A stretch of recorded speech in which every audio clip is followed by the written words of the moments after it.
Bonjour à toutes et à tous et bienvenue pour notre nouvelle émission Cyber News. Sujet d'actualité de plus en plus stratégique, la responsabilité sociale, sociétale et environnementale, la RSE des entreprises, s'invite de plus en plus dans le numérique et la cyber. Alors, comment cette dynamique, cette démarche s'impose-t-elle aux PME, très nombreuses dans cet écosystème? Comment la RSE peut-elle devenir un axe différenciant? Comment, en allant plus loin, la cyber pourrait-elle devenir l'un des piliers de la RSE du futur? Ou encore, quelles sont, au-delà des effets d'annonce, les actions très concrètes qui se mettent en place sur le territoire européen? La RSE, le pari de l'avenir, c'est le sujet dont on débat ce matin avec nos deux invités, Ingrid Sollner, Philippe Dubois.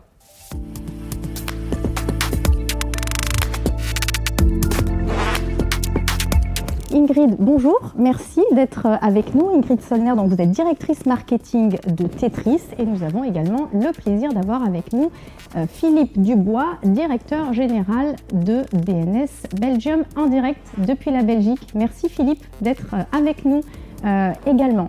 Alors on va parler RSE, durabilité, sustainability, tous les trois ce matin avec notre public qui nous suit donc à distance. Ingrid, Tetris est depuis quelques jours maintenant fait partie, a rejoint ce club encore un peu restreint des sociétés à mission. Est-ce que vous pouvez nous expliquer quels sont les objectifs que vous vous êtes fixés? Oui, en effet. Alors, l'annonce est toute fraîche. Effectivement, on a déclaré pour notre anniversaire de nos 12 ans devenir société à mission et c'était donc la semaine dernière, tout début avril.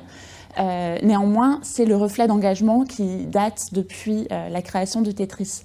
Donc, c'est finalement l'ancrage dans la durée, l'inscription dans les statuts d'une démarche qui existe depuis des années. Nos objectifs, principalement, notre mission qu'on a déclarée est de faire du cyberespace un environnement de confiance et d'avenir.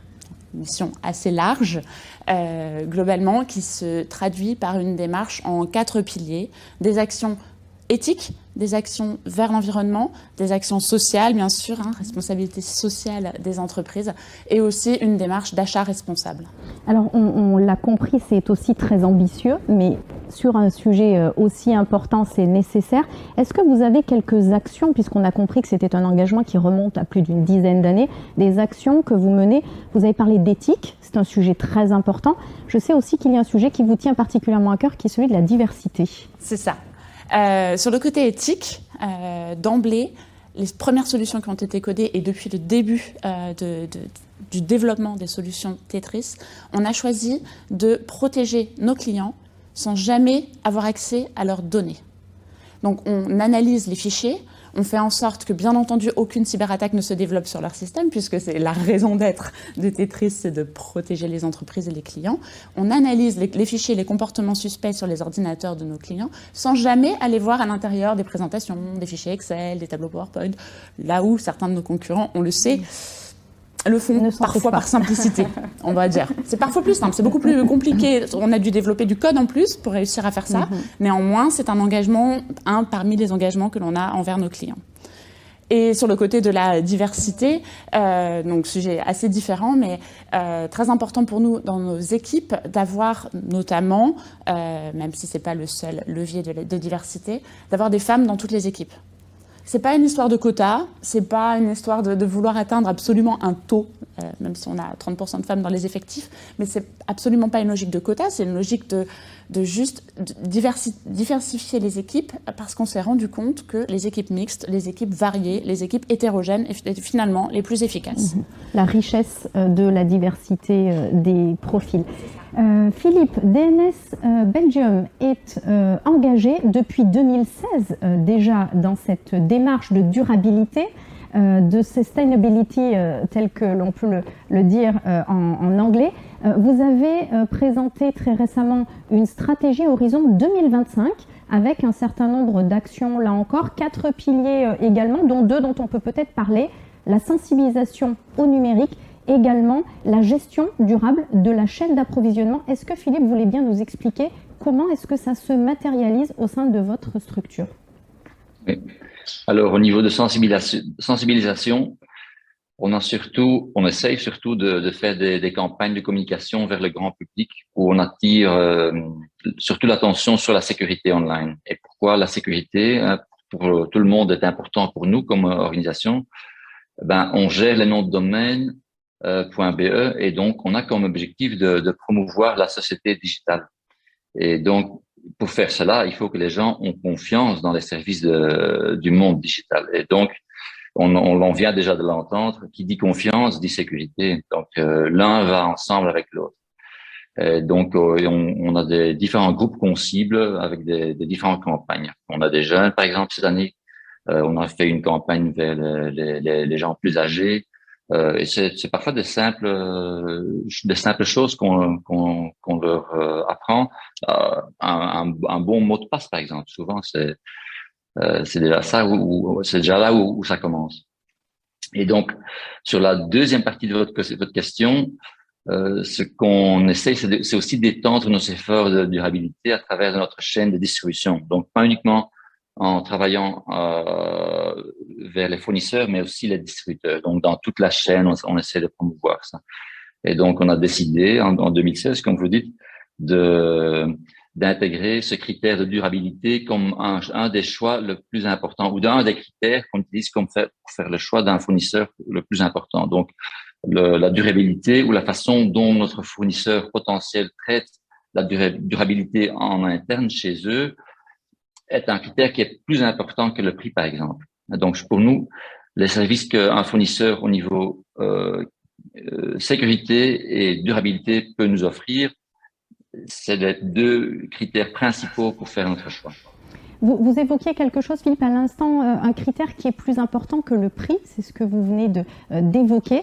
Et au-delà des effets d'annonce, dont on peut évidemment se questionner sur ces sujets, vous êtes très concret dans cette approche et dans le choix que vous avez fait dernièrement de votre cloud provider. Si je ne me trompe pas, vous avez ce critère de durabilité, d'engagement en termes notamment environnementaux, a été décisif pour votre choix et vous avez accepté de payer plus cher cette offre-là. Oui, c'est pas exactement vrai. Le prix ne joue pas, ou ne jouait pas, mais c'est pas pour cela qu'on a choisi le plus cher. Donc, souvent, on voit quand on fait l'analyse des critères qui sont importants pour nous, et par exemple, quand on a fait le choix pour un fournisseur cloud, l'énergie renouvelable est un critère très important, mais c'est pas pour cela que ça s'est traduit dans le fournisseur le plus cher. Donc le lien n'est pas toujours 1 sur 1 comme on peut pas le faire comme ça. Donc dans le choix qu'on a fait, c'était pas le plus cher qu'on a choisi.